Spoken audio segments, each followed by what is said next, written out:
Welcome one and all to another edition of the Defo Show with Lubie here on the 5 Reasons Sports Network, brought to you by Water Cleanup of Florida. We're saying this each and every day, but with water damage, with fire damage, a lot of the times you don't see the beginning. You don't see the crux of it, which is the leak. Do you have a water leak? And you really don't know where it came from. Are you dealing with water or mold damage with your home or business? Because again, it's your home or your business can have these issues, and they can wreak havoc on your life.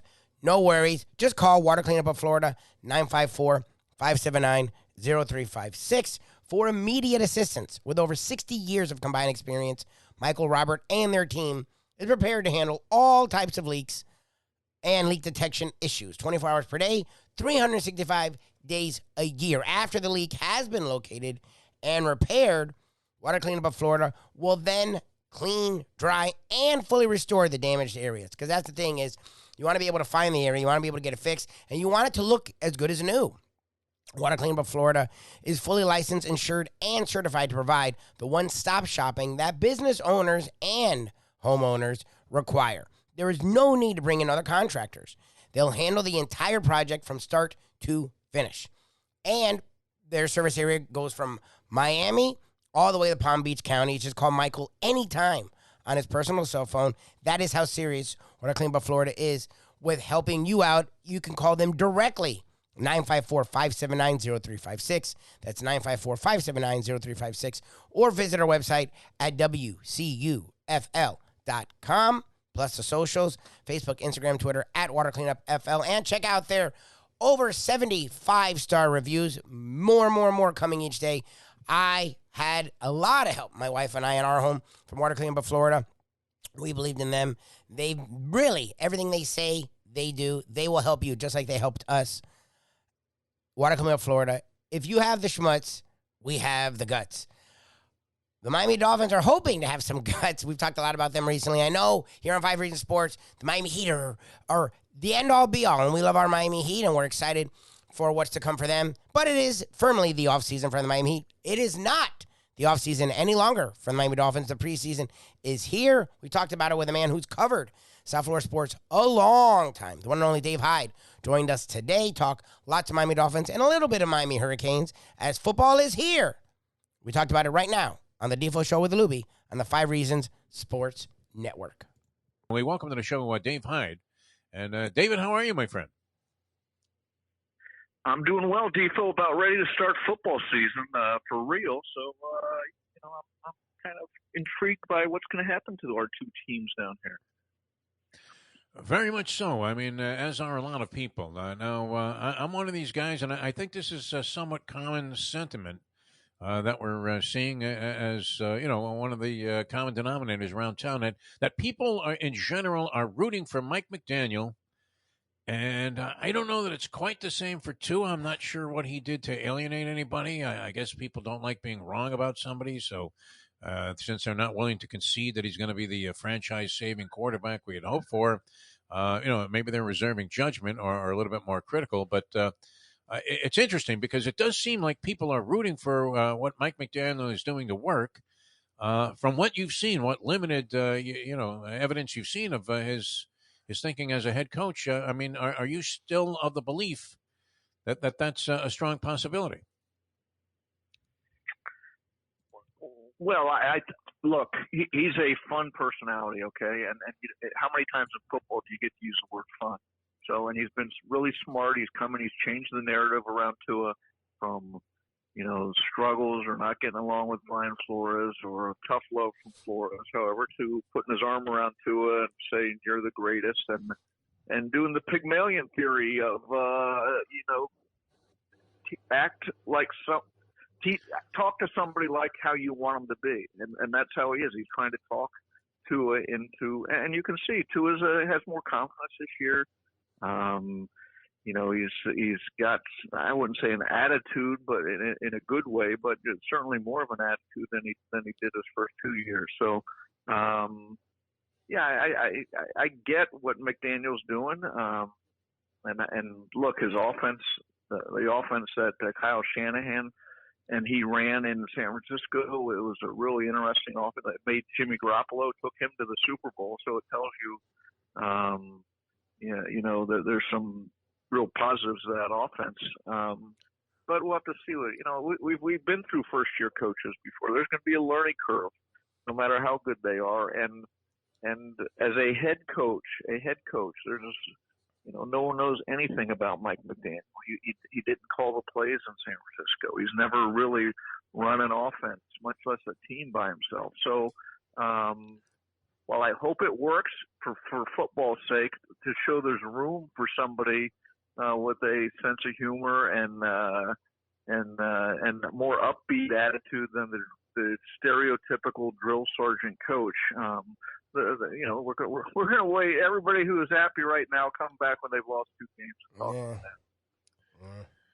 Yeah, I mean, I'm with you. I'm not a fan anymore, and it doesn't necessarily work with everybody, but especially didn't seem to be favorable to his progress. Plus, he was inhibited by injuries as well. But that whole Jack Webb approach of being the drill instructor, the old DI, it didn't seem to be working. And it cracks me up as a huge boxing fan and a guy that's covered a lot of boxing matches and listened in on the corners. A zillion times. When you have somebody that's just berating their fighter the entire 10 rounds or 12 rounds, and they're constantly telling the guy, you know what, you better get in there and do something about this. And thinking the guy's winning a fight. Well, why are you being so critical? A little massaging of the sports ego probably doesn't hurt anything once in a while. So I would imagine this probably, is a very comforting time for Tua Tagovailoa to have somebody that actually embraces what he's capable of doing out there. Yeah, I mean, look, the tough love approach of Brian Flores, you saw and you're seeing why he pushed Tua. After the first year, Tua said he didn't know the playbook. After the second year, there were questions: is he playing too much golf? Now everybody's praising him because before the game, the preseason game Saturday, he was out on the field few hours before the game by himself, running through the script of plays, sort of a dress rehearsal for himself. And that's the type of stuff that people are saying, well, why isn't he doing that the first couple of years? I think, I'm not saying Brian Flores was wrong. He was pushing to be something, to be an NFL quarterback. And now maybe with in his third year with a coach who, is more for lack of a better random, maybe it's clicking in for Tua that oh yeah, you really have to work really hard to be an NFL quarterback. Well, Dave, Jimmy Johnson talked about it with us last year when we were down there at the Big Chill. We were lucky enough to talk to him for an hour, so we got into a lot of different things.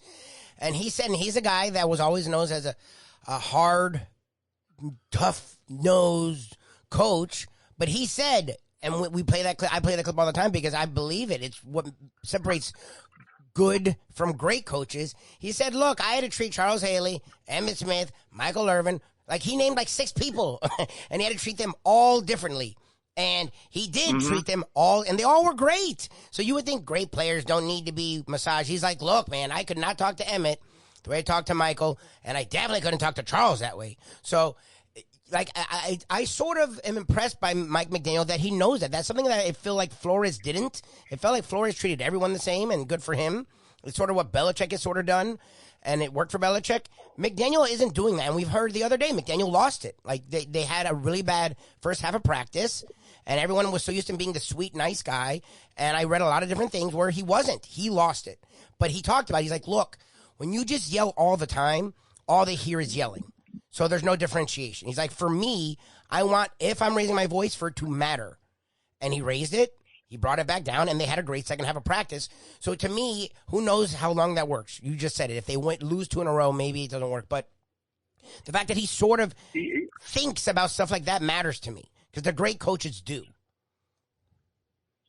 Yeah, I mean, look, Pete Carroll has sort of been this way all his career. You know, he's shows a different way than Bill Belichick, sort of a humane way of football.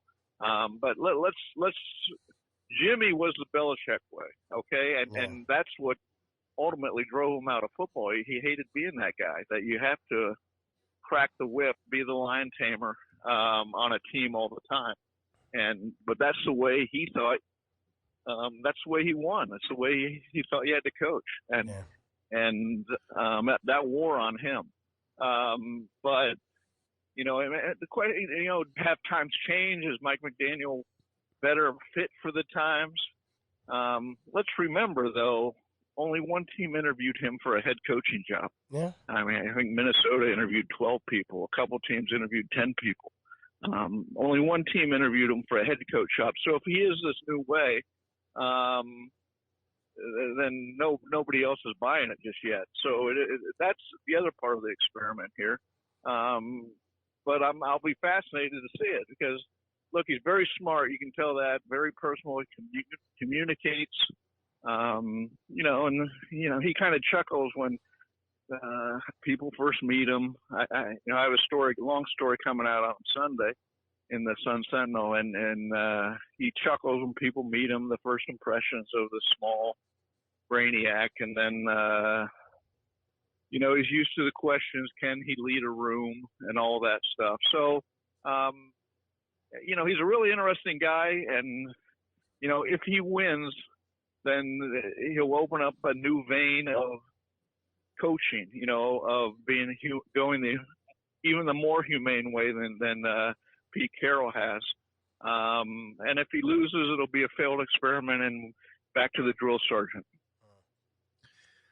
All right, you're really killing me here, Dave, because I may have to ante up that buck to catch that Sunday profile.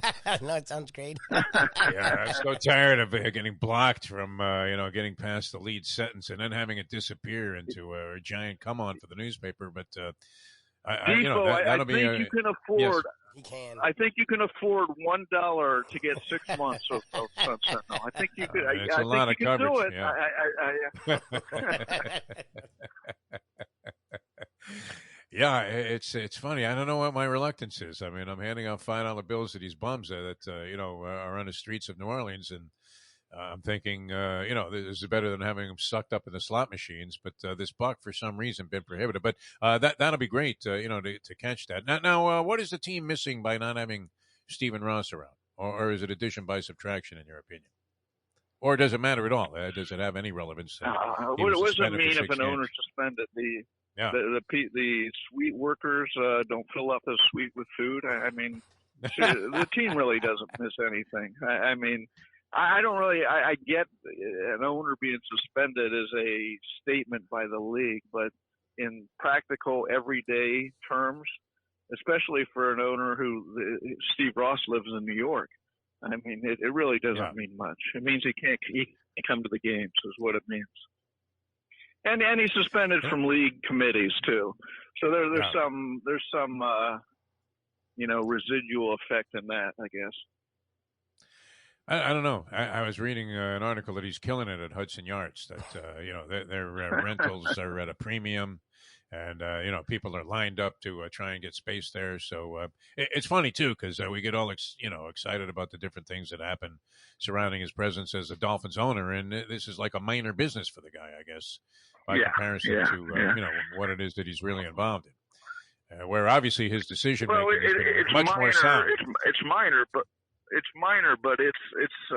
for any owner, it's their big on stage in public business. I mean, this is his reputation. Hudson Yards is, if you've been up there, it's beautiful, but how he is as an NFL owner, it's certainly in South Florida, is going to be, who he is, how his reputation as a citizen down here. So, Dave, as we started this conversation, you said, I'm excited for the football teams. And for a second there, I was like, what's the other team? I was like, we only have one team. I'm like, oh, the Canes. So that shows you they're not the Marlins per se, where literally the Marlins season is going on, and I totally forgot. Someone asked me the other day, how about those Marlins? And I was like, Marlins? It's like, what? But we haven't totally forgotten the Canes, but Defo and I like to talk about the Canes. It's just really hard to get the conversation going. I found, because I live on Twitter where Defo doesn't, it hasn't been that hard this year, where the Canes chatter is at a different level, and you are seeing excitement, and they have sold seats out, and fans are ready to go to games. You're probably around them a little bit more than we've been around them these days. What is the vibe you're getting? Because it feels like people are really excited for the Canes this year, and I haven't felt that in a long time. Yeah, I haven't been around him as much as I should either, due to a lot of reasons. But look, the Mario Cristobal era starts, and UM went out and spent a lot of money bringing him in. Not only bringing him in, the staff, but you look at the staff he put around him. I mean, the offensive and defensive coordinator are one of the tops in the country. If you look at how they're rated nationally, so they didn't just spend money on the head coach. They spent money throughout the program, facility stuff. It is every time a coach comes in, it's a new era, but this is really a new era because Miami's never spent this much money. And then you look at what Mario's done already through recruiting, and it seems like every day they're signing somebody that is on a top list. And so, I'm curious to see what the change brings the first year. They got the one guy you need and a great quarterback, but they're a receiver. They never really were a physical team the last few years. Can that change? Mario's intense. I mean, that's the first thing people talk about is intensity. And so I'm just curious to see what change he can bring to a program right from the start. I got Van Dyke at like 80-1 to win the Heisman. That's probably going to go like a lot of my bets in New Orleans over the weekend, up in smoke very quickly. But, it is sort of exciting, to see this. Now, so where I am very excited for the Miami Dolphins, Defo's excited for the Dolphins. Dave Hyde, if you've read his stuff recently, you follow him on social media, heard what he said with us, he has hope for the Miami Dolphins, but not really sure what to think when it comes to this season for the Miami Dolphins. The preseason hasn't helped at all.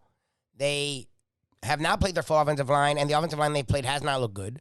They haven't played all their running backs, and the running backs they played have not looked great. Chase Edmonds had a few plays that looked interesting. They have not played Hill. They have not played Waddle. Gesicki's played a lot and has not looked good. Doesn't really look like he fits in this offense. Tua has barely played. When he played, looked fine, but they didn't test him at all. He made one really nice play, but outside of that, they haven't really tested him at all. So pretty much the preseason has shown nothing. So Dolphin fans, media have overanalyzed what they've shown, which is nothing.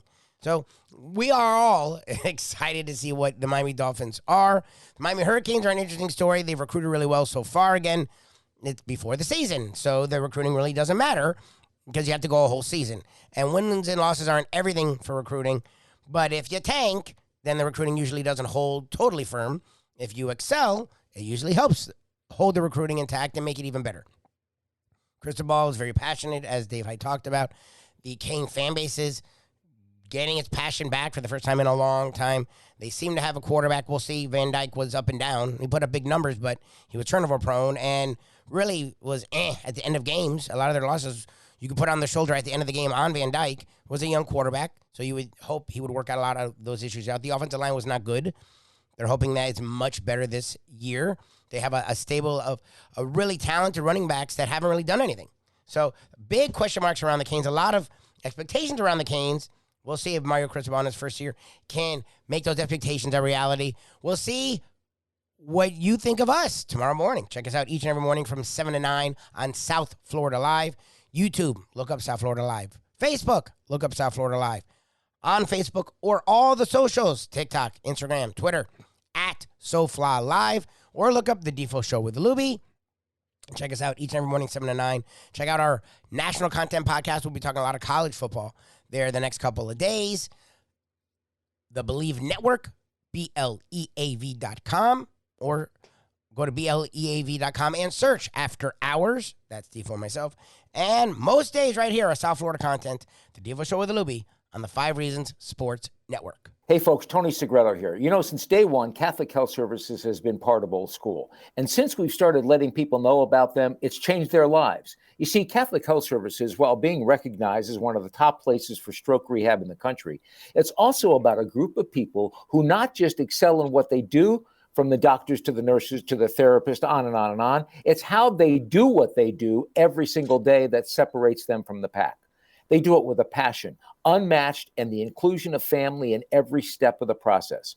Trust me when I tell you this. If you want the best, unmatched rehab with a special group of skilled, caring people, there is truly only one place, and that one place is Catholic Health Services. These days, we're all looking for comfort anywhere we can find it. Thank goodness for Landlubbers Raw Bar and Grill in Plantation, because they are making sure you are as comfortable as possible. First of all, they're not only open for delivery and pickup. All you have to do is go to landlubbersbarandgrill.com for both pickup and free delivery. You're going to have the best wings in the world. You're going to have a great burger. You're going to have their amazing soups. Again, Landlubbers, Raw Bar and Grill. It's nice and easy. Just go to landlubbersbarandgrill.com for both your pickup and free delivery. Thank goodness for Landlubbers for making you always feel right at home.